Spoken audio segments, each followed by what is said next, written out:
उत्तर प्रदेश के हाथरस में हुए गैंगरेप के बाद पूरे देश में आक्रोश है और हर कोई व्यक्ति यही डिमांड कर रहा है कि वो जो बेटी है, जो उसका परिवार है, उसे इंसाफ मिलना चाहिए। और उसी को लेकर जम्मू का युवा भी आज सड़कों पर है। आप देख सकते हैं पूरी तरह से इनकी मांग है कि जिस तरह से लगातार बच्चियों पर अत्याचार हो रहे हैं, लगातार जो इनजस्टिस हो रहा है, उसको सरकार को देखना चाहिए और कोई भी ऐसी कार्रवाई आगे आने वाले समय में ना हो।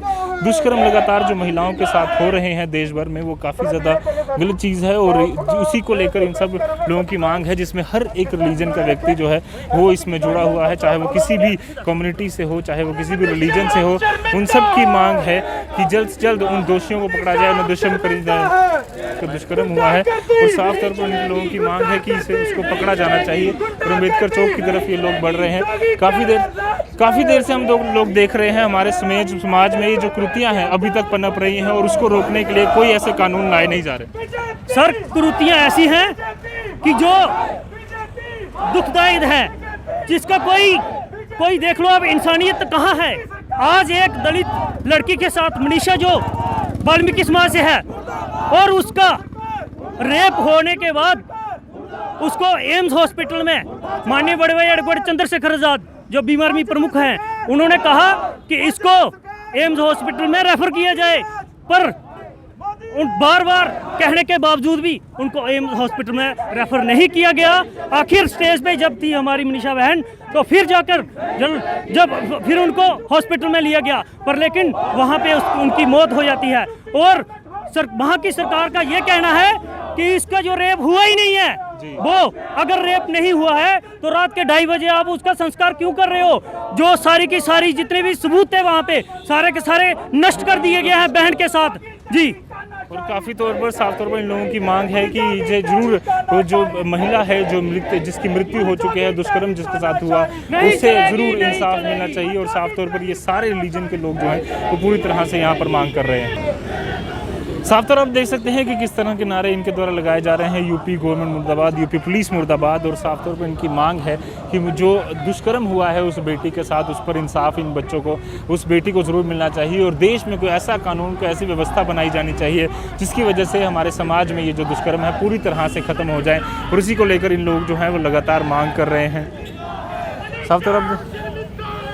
बिल्कुल साफ तौर पर इनकी मांग है कि जो कातिल जिंदा हैं उनको जल्द से जल्द सज़ा उनको मिलनी चाहिए। और यूपी गवर्नमेंट के खिलाफ और भारतीय जनता पार्टी के खिलाफ साफ तौर पर इनका ये आरोप है कि जल्द से जल्द जो आरोपी हैं उन्हें ज़रूर सज़ा मिलनी चाहिए। और एक बड़ी मांग जो है इस द्वारा की जा रही है कि देश की बेटियों के साथ लगातार अगर ऐसी चीज़ें चलती रहेंगी तो किस तरह से हमारा समाज डेवलपमेंट की ओर बढ़ पाएगा।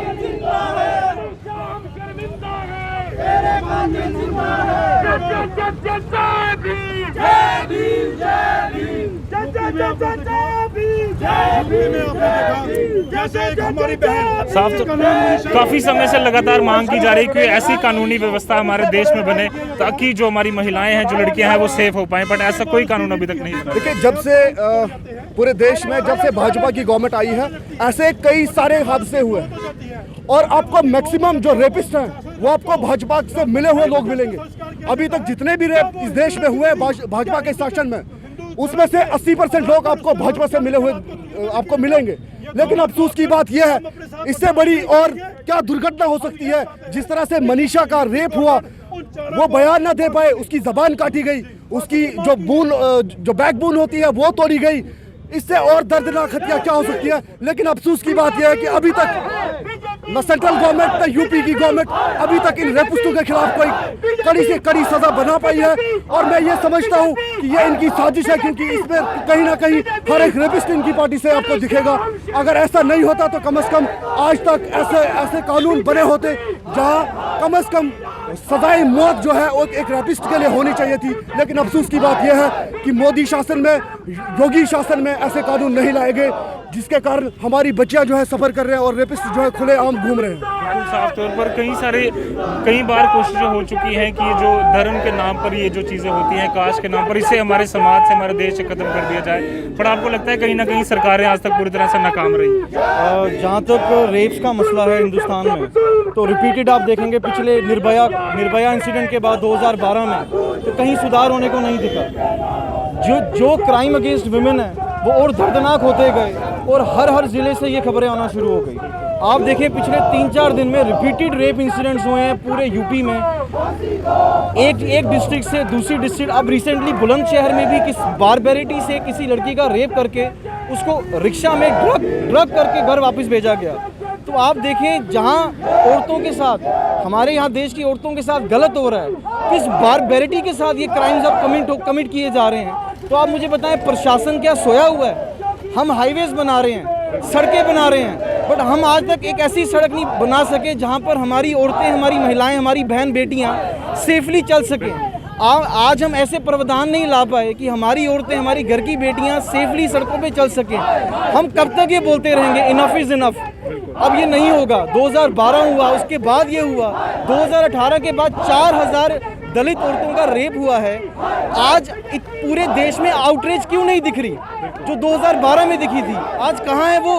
कहाँ है हमारे पॉलिटिशियंस? कहाँ है बॉलीवुड? कहाँ है वो लोग जो ट्विटर पे ट्रेंड्स करते थे जस्टिस फॉर निर्भया या जस्टिस? आज इस लड़की के लिए क्यों नहीं आ रहा? तो ये जो सिलेक्टिव आउटरीच है, ये जो अपोलोजिस्ट लोग हैं जो चुप बैठे हैं, जो सरकार से सवाल नहीं पूछ रहे, आप किसी को वोट देते हो, वोट देने के बाद आपका हक बनता है कि आप सवाल पूछें कि आप प्रशासन कर क्या रहा है। उसके बाद निर्भया को कम से कम डिग्निटी मिली थी, इवन इन डेथ उस बेचारी को डिग्निटी मिली थी, और यहाँ इस लड़की को शायद मौत के बाद वो डिग्निटी भी नहीं मिल पाई।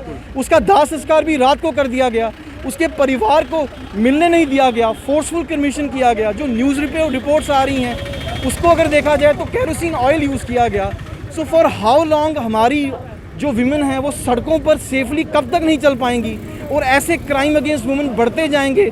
और यूपी, बिहार, जितनी डिफरेंट फार फ्लंग एरियाज़ में है, यहाँ तो अगर आप नेशनल ह्यूमन राइट कमीशन की रिपोर्ट्स पढ़ें तो दलित के ऊपर अत्याचार किस हद तक किया जाता है। और कभी सबसे बड़ी बात है, बहुत सारे केसेस में ये देखा गया कि बहुत सारे क्राइम्स तो रजिस्टर भी नहीं होते। और साफ तौर पर ये सही एक चीज़ उन्होंने कही कि किस तरह से एक सिलेक्टिव अप्रोच सरकार लगातार अपनाती रहेगी। और वो एक्टिविस्ट जो बड़े बड़े पॉलिटिशियन हर बार मांग करते रहे हैं कि बेटियों के साथ इंसाफ होना चाहिए, अब उसके लिए मांग क्यों नहीं की जा रही? ये एक बहुत बड़ी चीज़ जो साफ तौर पर इनका कहना है। और यूथ जम्मू एंड कश्मीर का अब सड़कों पर उतर चुका है। साफ तौर पर इनकी मांग है कि उस बेटी के साथ इंसाफ होना चाहिए और देश में एक ऐसी कानूनी व्यवस्था, एक ऐसा समाज बनना चाहिए जिसमें बेटियां खुलेआम किसी भी प्रकार से कभी भी किसी भी समय पर चल सकें बिना किसी डर के। कैमरामैन कमल सिंह के साथ Ajat Vora, the news now, Jammu.